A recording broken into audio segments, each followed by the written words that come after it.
लिए पढ़ाई करने के लिए घर से बाहर जाती है।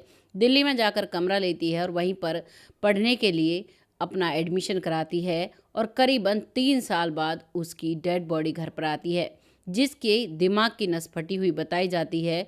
और जब सच्चाई घर वालों के सामने आती है तो घर वालों का उस समय इतना बुरा हाल नहीं हुआ था जब उसका अंतिम संस्कार किया था। बाद में जो उनका हाल हुआ उसे आप सुनोगे तो आपके रोंगटे खड़े हो जाएंगे। आप सतर्क हो जाएंगे, अपनी बच्चियों को बाहर भेजने से आप डरने लगेंगे। लेकिन मेरा मकसद बिल्कुल भी डराना नहीं है, मेरा मकसद बिल्कुल भी परेशान करना नहीं है, क्योंकि बच्चियां पढ़ेंगी तभी तो आगे बढ़ेंगी। लेकिन ज़्यादातर जो आज के बच्चे हैं, जो लड़कियां हैं, वो बहुत ऐसी चीज़ों की शिकार हो रही हैं। नमस्कार, मैं महक चौधरी। आज की कहानी हरियाणा के रोहतक की है। रोहतक में एक बच्ची, जिसके 3 भाई होते हैं, अकेली बहन जो कि सबसे बड़ी है, वो बहुत पढ़ने लिखने में बहुत तेज़ होती है। इतनी तेज़ कि हर बार टॉप आना, अच्छे नंबरों से पास होना, ये उसकी आदत बन चुकी थी। घर वाले भी सोचते हैं कि भाई हमारी बेटी तो पता नहीं क्या क्या कर लेगी पढ़कर, तो इसे पढ़ाया जाए।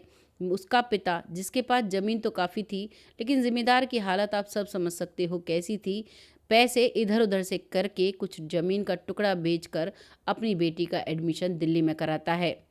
दिल्ली में वो कोचिंग लेती है और वहीं पर अपना कॉलेज कर रही है। साथ ही साथ आईएएस की परीक्षा की भी तैयारी कर रही है। परिवार बहुत खुश है, बेटी भी बहुत खुश है। बेटी वहाँ पर पढ़ती है और बेटी की अचानक खबर आती है जब उसे पढ़ते पढ़ते 3 साल हो चुके थे और अंत समय था कि अब हमारी बेटी लग ही जाएगी, क्योंकि उसकी ग्रेजुएशन कंप्लीट होने वाली है और लगातार 3 साल उसे कोचिंग लेते लेते हो गई। तभी अचानक उन्हें रात के 8 बजे फ़ोन आता है कि आपकी बेटी की दिमाग की नस फट गई है और आप जल्दी आ जाइए। माता पिता के समझो जान निकल गई हो, लेकिन क्या करें। एक गाड़ी लेते हैं, तुरंत वो दिल्ली पहुंचते हैं, जिस हॉस्टल में वो रहती थी। वहां से पता करते हैं कहाँ पर है, तो पता लगता है कि वो वहाँ के सरकारी अस्पताल में है। वहाँ से अपनी बेटी की डेड बॉडी लेकर आते हैं और गांव के सभी लोग इकट्ठा हो जाते हैं कि देखो, जवान बेटी जाए या जवान बेटा जाए, माता पिता पर उतना ही दर्द होता है, उतनी ही बीतती है, वो कुछ नहीं कर पाते हैं। अब उस बच्ची का अंतिम संस्कार कर दिया जाता है। उस बात को करीबन 10 साल बीत जाते हैं। 10 साल बाद एक शादी समारोह होता है। उस शादी समारोह में उसी लड़की की कुछ फ्रेंड थी जिनकी शादी हुई थी।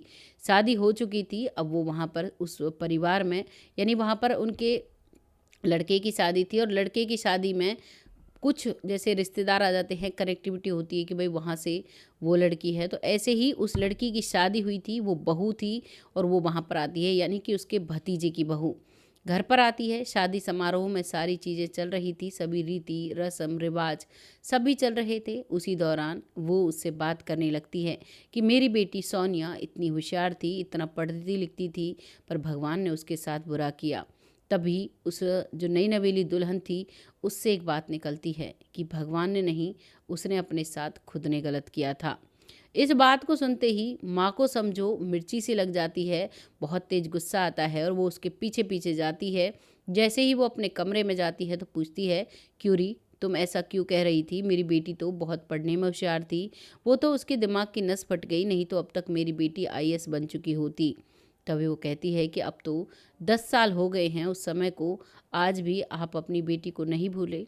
अगर आप दिल्ली में अपनी बेटी के साथ रहते तो शायद आप अपनी बेटी का आज नाम भी नहीं लेते। आज वो इस दुनिया में नहीं है, वो स्वर्ग में होगी या नर्क में होगी, वो उसके कर्मों पर डिपेंड करता है। लेकिन मैं आपको एक बात बताना चाहती हूँ, उसके होते हुए भी मैंने कई बार आपका नंबर मांगा, लेकिन उसने हमें नहीं दिया। वो बताती है कि आपकी बेटी पढ़ाई के नाम पर वहाँ कमरा लेकर रखती थी और वो नए नए लड़कों से दोस्ती किया करती थी। दोस्ती करने के बाद वो उनके साथ घूमने जाया करती थी। 3 साल तक ये ऐसी ही मौज मस्ती करती है और शायद आपको नहीं पता, 2 बार वो गर्भपात करा चुकी थी।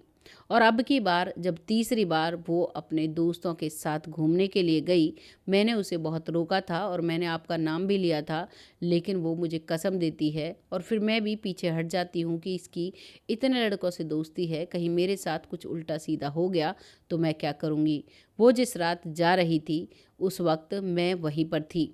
जब वो जाती है, 3 लड़कों के साथ थी, वो गाड़ी में जाती है और गाड़ी में जाने के बाद वो रात के करीबन 2:30 बजे आती है। जब 2:30 बजे वो आती है तो उसकी ऐसी हालत थी कि मैं किसी को ये हालत नहीं बता सकती थी। मैंने उसे काफ़ी बार समझाया और बोला, तब उसने मुझसे एक वादा लिया।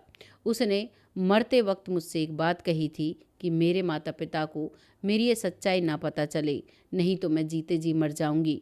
उसकी अंत समय चल रहा था, उसे तब भी नहीं पता था कि वो इस दुनिया से चली जाएगी और वो उसकी सांसें बंद हो चुकी थी। मेरी आंखों से आंसू टपक रहे थे। हम 3 लड़कियां थी जो हम एक रूम में रहती थी। हम सबको पता था, हम सब ने वादा लिया कि हम ये बात किसी को भी नहीं बताएंगे, नहीं तो हमारे घर वाले भी हमें पढ़ने के लिए यहाँ नहीं आने देंगे। उसने हमसे वादा लिया, लेकिन आज मैंने ये वादा तोड़ा है। जब मुझे गुस्सा आता है, जिस लड़की ने आप लोगों की कभी रिस्पेक्ट नहीं की, आप लोगों का नाम आगे चलाने की कोशिश नहीं की, वो लड़की के बारे में आप बात करते हो। दरअसल वो लड़की खुद एसआई थी, उसने एसआई का एग्ज़ाम क्रैक किया था, उसकी अभी अभी शादी हुई थी और अब वो पुलिस लाइन में थी।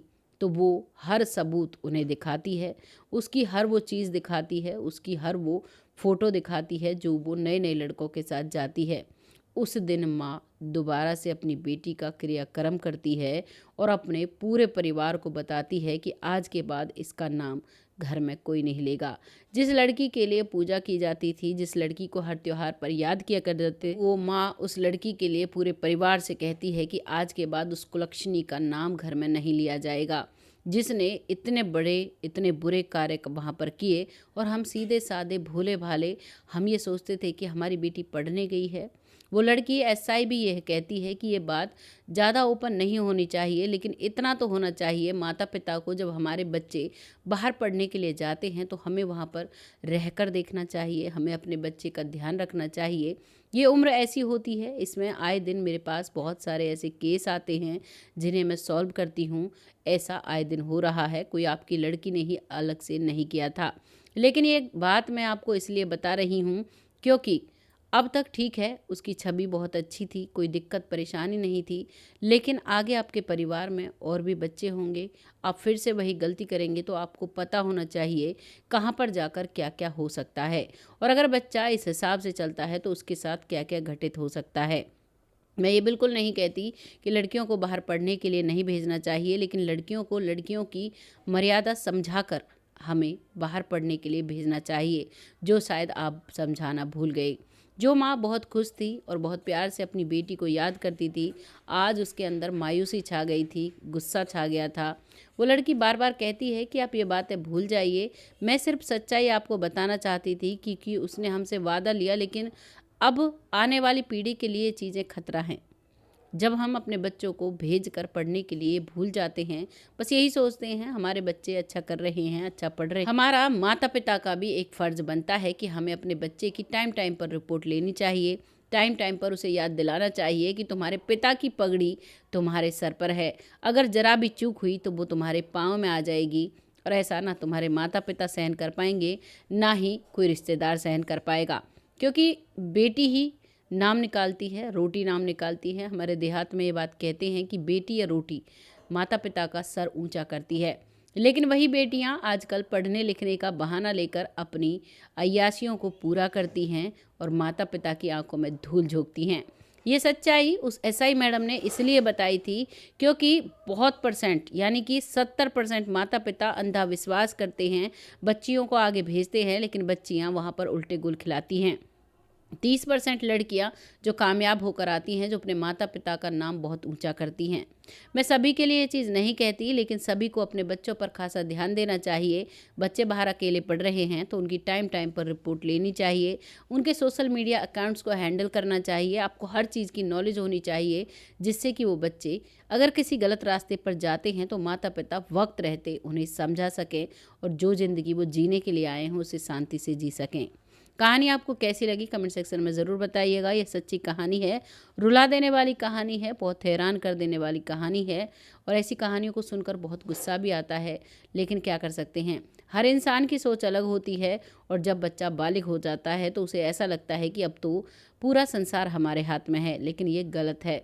माता पिता को ज़िंदगी का जितना अनुभव होता है इतना बच्चों को नहीं होता।